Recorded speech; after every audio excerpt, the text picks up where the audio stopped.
নমস্কার বন্ধুরা, মুক্তি কিচেন ইউটিউব চ্যানেলে আপনাদের সবাইকে স্বাগত জানিয়ে শুরু করছি আজকের রেসিপি অনেক রকম মশলা দিয়ে খাসির মাংস। তো আমি গ্যাসের চুলোটাকে অন করেছি, গ্যাসের চুলাতেই রান্না করব আজকে।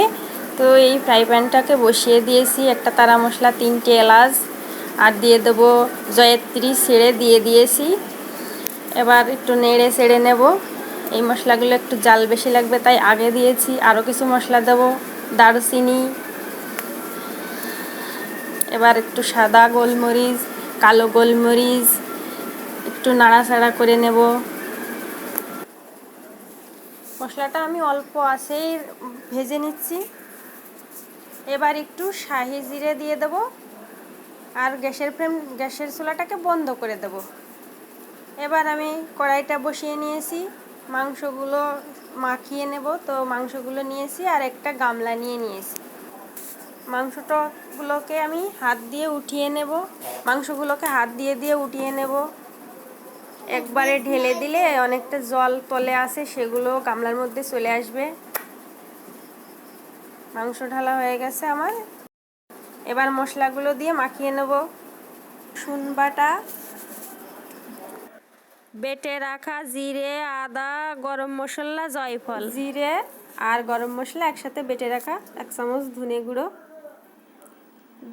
3 চামচ মরিচ বাটা, লবণ 1 চামচ, তেল, খুব বেশি তেল দেব না, তেল অল্পই দিয়েছি, কিছুটা হলুদ দিয়ে দিয়েছি, একটা তেজপাতা ছিঁড়ে দিয়ে দিয়েছি আর 1 প্যাকেট সস। সবটুকু বের করে দিয়ে দেব। এবার আমি মশলা মাংসের সাথে খুব ভালোভাবে মাখিয়ে নেব। মাংস আমার ভালোভাবে মাখানো হয়ে গেছে। এবার আমি কিছুক্ষণ ঢেকে রাখবো। এবার চুলাতে কড়াই বসিয়ে দিয়েছি, তেজপাতা দিয়ে দেবো আর আমি কিছুটা চর্বি নিয়ে নিয়েছিলাম এখানে।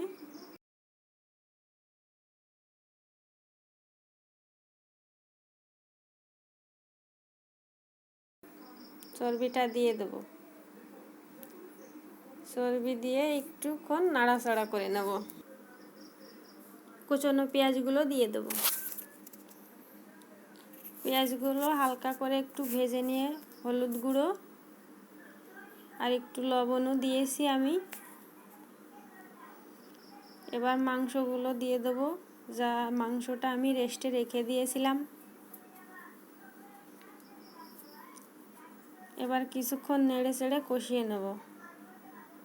এবার যে মশলাটা আমি ভেজে তুলে রেখেছিলাম, সেটা গুঁড়ো করে নিয়েছিলাম, সেই মশলাটা দিয়ে দেব। এবার আমি ভালো করে মশলাগুলো মিশিয়ে নেব। যে গামলাতে মাংস মাখিয়ে রেখেছিলাম, সেই গামলা থেকে একটু ধুয়ে জল দিয়ে দেব। একটু লবণ দিয়ে দেব, আরও 1 চামচ লবণ আমি দিয়ে দিয়েছি। এবার আমি মিশিয়ে নেব। গামলা ধোয়া জলটা দিয়ে কিছুক্ষণ কষিয়ে নিয়েছি। এবার পরিমাণ মতো জল দিয়ে দেব।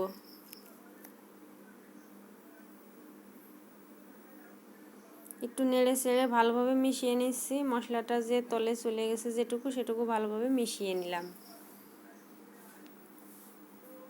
এবার এখানে আমি আরও একটা তেজপাতা দিয়ে দেবো। তেজপাতাটা ছিঁড়বো না, এভাবেই দিয়ে দেবো।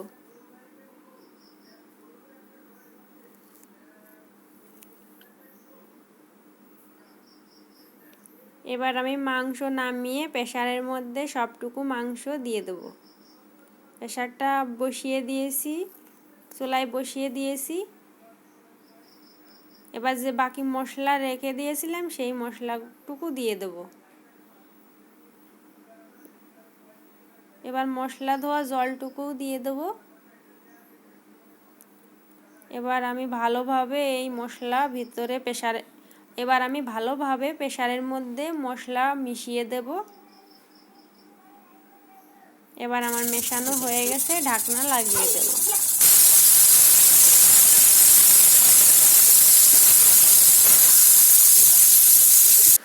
5টার মতো সিটি দিয়ে নিয়েছি আর একটু দমও দিয়ে নিয়েছিলাম। এখন আমি ঢাকনা খুলবো। খুন্তির সাহায্যে বাসিটা তুলে ধরলাম আর হাওয়াটা বেরিয়ে গেল, ঢাকনাটা খুলে গেল।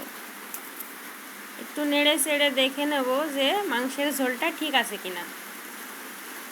এইখানে আপনার ঝোলটা যদি ঠিক না থাকে তবে আর একটু জাল করে নিতে পারেন, তবে ঝোলটা আর একটু কমে যাবে। যদি মনে করেন যে ঠিকই আছে তাহলে জাল করার দরকার নেই। তো আমার গরম গরম অনেক রকম মশলা দিয়ে রান্না করা খাসির মাংস রেডি হয়ে গেছে। তো এই যে দেখুন মাংসটা যে কীরকম গলে গেছে সেটা আপনারা বুঝতে পারছেন। এই যে দেখুন খুব সুন্দর গলে গেছে। তো এরকমভাবে আপনারাও কিন্তু অনেক রকম মশলা দিয়ে খাসির মাংস রান্না করতে পারেন। আমরা গ্রামে তো সাধারণত খুব বেশি মশলা না দিয়ে রান্না করি। তো আজকে আমি একটু অন্যরকম ভাবে মশলা দিয়ে রান্না করতে পারেন। অনেক রকম মশলা দিয়ে দুর্দান্ত রেসিপি। এরকমভাবে রান্না করলে কিন্তু খুব টেস্টি হয়। তো আপনারাও বাড়িতে করে খাবেন। ধন্যবাদ, সবাই ভালো থাকবেন।